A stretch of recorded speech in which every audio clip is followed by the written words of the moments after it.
Alright guys, so we talked about prokaryotes already, and I told you that bacteria is really a huge section of our prokaryotes. And so we're going to talk a little bit more about bacteria. These are things like that make you sick. Um, Excuse me. Prokaryotes, we know they're prokaryotes, we know they're unicellular, meaning only made up of one cell, and they don't have a nucleus. They're very small. They range in size from 1 to 5 micrometers, and when I say that small, that's really small. So they'd even be small on your microscope. Prokaryotes are identified by characteristics such as shape, the chemical nature of their cell walls, basically what is their cell wall made out of, and the way they move and the way they get energy. So here are the three shapes that bacteria can be. They can be this rod-shaped, which is called bacilli. They can be this circular shape, and those are cocci. Okay, cocci, and they are spherical or round-shaped prokaryotes. And then they can be spirilla, or these spiral or corkscrew-shaped prokaryotes. So they can either be rod-shaped bacilli, circular-shaped cocci, or spiral or corkscrew-shaped spirilla. Now, cell walls. Like I said, they can be cell walls in different organisms are made up of different things.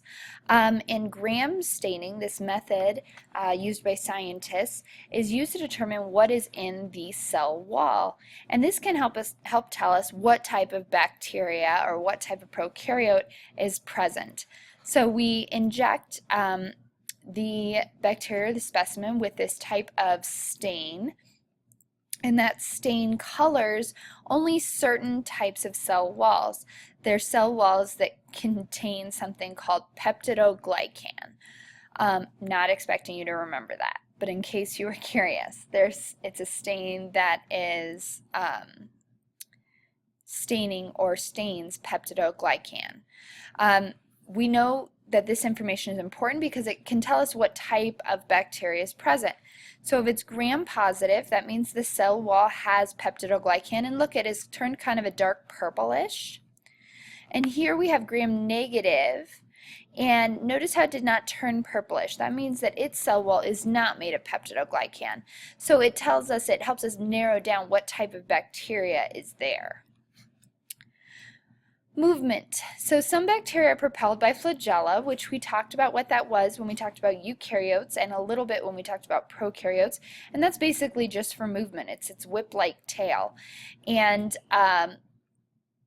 a salary bacteria can also move by gliding on the slime. So remember I said that they have a capsule or a slime layer, and that slime layer can be secreted or given off, and that helps push the bacteria in the direction it would like to go. Bacteria can also be carried by air, water, or other methods. That's why when you sneeze and there are little spit particles, if you'll excuse lack of better term, they're filled with these bacteria, and that's why when you sneeze we like you to wash your hands, because it's covered pretty much in this bacteria that can be transferred to somebody else. So it is carried by air, water, other methods, or as it moves through your system can be pushed by its slime layer or pulled by its flagella. Okay, food and energy. So some bacteria can make their own food by using the sun or other chemicals. Others need to take it by consuming it from other organisms. Or food organisms make. So basically if a bacteria comes and is by one of your cells, it can either eat one of your cells or it can eat the food that one of your cells has produced. Lots of different things can happen. And then like most organisms, bacteria use the process of cell respiration. So we haven't really talked too much about cell respiration, but it is what mitochondria do. So cell respiration breaks down one type of chemical energy for a type of chemical energy that the cell can use. So cell respiration is used in bacteria as well as in eukaryotes, but they don't have a mitochondria, so it just happens in the cytoplasm. Reproduction. Okay, all cells, remember we said that all living things have to be able to reproduce. They have to be able to make new versions of themselves. And it's no different with single-celled organisms or unicellular organisms. There are three ways that bacteria can reproduce. One is called binary fission. This is reproduction that involves one parent. When there's only one parent, we call that asexual reproduction, and it is when one cell divides into two identical cells. So we have one cell here, we have our DNA, or our genetic information, it replicates, and then the cell splits down the middle, and two identical cells, each with a copy of the genetics, results. The next one is conjugation. This is the hollow bridge. This is when a hollow bridge is formed. So basically like a tube is formed between two different bacteria and genes move from one cell to another. So it kind of looks like this. We have one cell, we have another cell. They build this bridge or pilus. Pili, we've talked about what that is.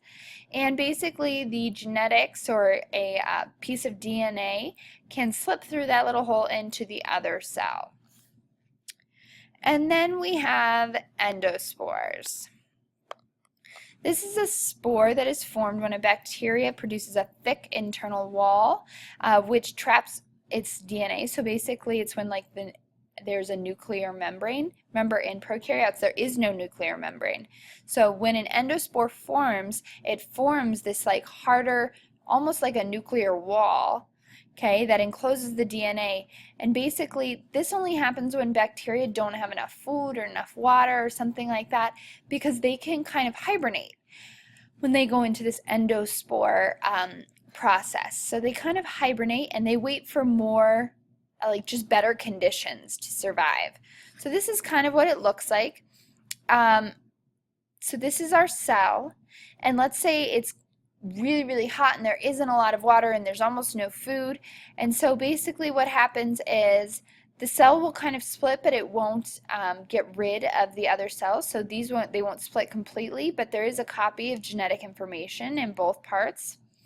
Okay, then the spore gets like a coating, like a hard coating, like I said, almost like a cell wall. And then it sits inside the cell to kind of hibernate. Okay, the mother lyses. When you say mother, it just means the bigger cell. So the bigger cell is going to lyse or break. And when that happens, the spore is released. But the spore is just kind of in hibernation until it can actually germinate and create a new cell. So when it germinates, it's going to create a new cell, and we'll go through the cycle all over again. Germination just means whenever there's better conditions, it starts to grow and develop. So yeah, that's reproduction. I hope that made sense. And that's bacteria. I know I went through it fast and there's a lot of vocabulary words, so please write down questions. It might be all confusing to you. Please ask those questions tomorrow in class. I'm happy to go over anything that's confusing. All right, thank you.